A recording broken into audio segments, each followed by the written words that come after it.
depan di tahun 2030. Siapkah kita?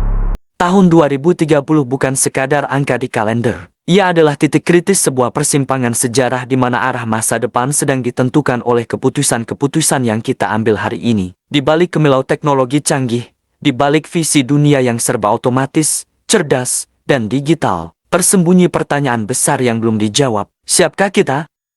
Siapkah Indonesia menghadapi dunia yang berubah dengan kecepatan melebihi pemahaman kita sendiri? Transformasi besar ini tidak menunggu siapapun. Ia tidak peduli apakah kita sudah siap atau masih sibuk berdebat soal masa lalu. Ia terus melaju, dan yang tertinggal akan tertinggal untuk waktu yang lama.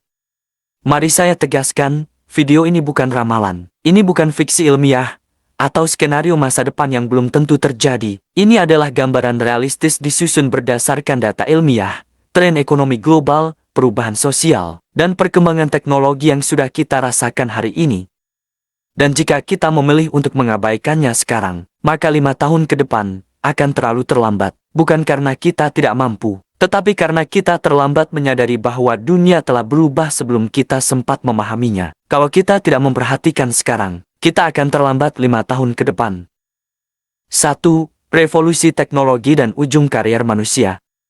Di tahun 2030, otomatisasi dan kecerdasan buatan AI tak lagi dianggap sebagai teknologi canggih yang futuristik. Keduanya telah menjadi tulang punggung utama ekosistem dunia kerja global. Mereka bukan sekadar alat bantu, melainkan pengganti langsung peran manusia dalam banyak lini pekerjaan dari industri manufaktur, logistik, hingga layanan pelanggan.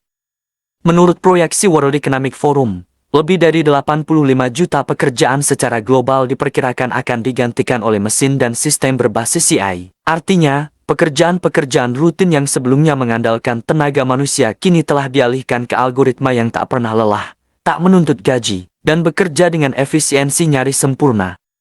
Namun, fenomena ini bukan sekadar pergantian tenaga kerja. Ini adalah pergeseran struktural dalam cara dunia memproduksi nilai. Perusahaan yang dulunya mengandalkan sumber daya manusia kini mendesain sistem kerja berbasis otomatisasi total dengan robot industri, asisten virtual cerdas, serta perangkat lunak analitik prediktif yang mampu mengambil keputusan secara mandiri.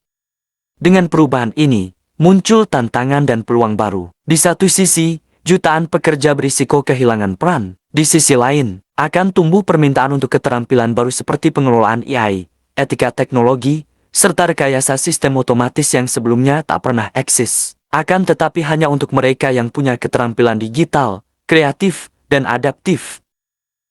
Apa arti revolusi otomatisasi global bagi Indonesia? Jawabannya tidak sederhana, namun realitasnya sangat jelas. Kita berada di garis belakang. Di saat dunia melesat menuju era kerja berbasis otomatisasi dan kecerdasan buatan, mayoritas tenaga kerja Indonesia masih terjebak dalam sektor informal. Mereka adalah pedagang kaki lima yang berjuang harian, buruh bangunan yang berpindah proyek, petani kecil yang tak tersentuh teknologi, hingga pengemudi ojek daring yang menggantungkan hidup pada algoritma platform. Mereka semua bekerja tanpa kontrak tetap, tanpa jaminan sosial, dan yang lebih mengkhawatirkan, tanpa perlindungan keterampilan jangka panjang. Lebih dari 55% tenaga kerja Indonesia ada dalam kelompok ini. Dan ironisnya, kelompok inilah yang paling rentan tergeser oleh mesin, tanpa memiliki jalan untuk bertahan. Keterampilan mereka sulit dialihkan ke pekerjaan digital. Akses terhadap pelatihan ulang reskilling pun terbatas, baik karena faktor ekonomi, geografis, maupun kesenjangan infrastruktur teknologi. Sementara itu, dunia sedang bergerak cepat. Perusahaan-perusahaan global mengadopsi sistem otomatis, AI, dan robotika dalam skala besar. Negara-negara maju sudah mulai melatih ulang rakyatnya, mengubah sistem pendidikan, dan membangun jaring pengaman digital. Dan kita masih tertinggal dalam kesiapan. Dan ketertinggalan ini bukan sekadar masalah ekonomi, ia adalah potensi krisis sosial nasional. Jika tidak diantisipasi sekarang, maka dalam waktu kurang dari 1 dekade, kita akan melihat jutaan orang kehilangan pekerjaan tanpa memiliki tempat baru untuk berpijak. Inilah urgensi yang kita hadapi. Otomatisasi global bukan sekadar tren teknologi. Ia adalah gelombang besar yang akan mengubah siapa yang bertahan dan siapa yang tertinggal. Lalu apa yang terjadi jika hal ini dibiarkan? Maka, ancaman pengangguran massal bukan sekadar teori akademik, ia akan menjadi kenyataan sosial dan ekonomi yang pahit. Mesin dan algoritma akan terus menggantikan tugas-tugas rutin dan manual, meninggalkan jutaan tenaga kerja tanpa arah, tanpa daya saing, dan tanpa perlindungan. Indonesia berisiko menciptakan kelas pekerja digital yang sangat kecil, dikelilingi oleh lautan besar tenaga kerja tak terpakai, jika tidak dilakukan tindakan tegas dan cepat hari ini. Lalu apa solusinya? Jawabannya bukan sekadar teknologi, kuncinya adalah pendidikan. Lebih tepatnya, pendidikan ulang reskilling dan pelatihan keterampilan masa depan, secara menyeluruh, masif, dan inklusif. Bukan hanya di kampus ternama atau pusat kota besar, tapi hingga ke desa-desa, ke sekolah menengah, ke pesantren, ke tempat-tempat di mana teknologi masih terasa asing. Karena jika perubahan terjadi di seluruh dunia, maka solusi pun harus menjangkau seluruh rakyat.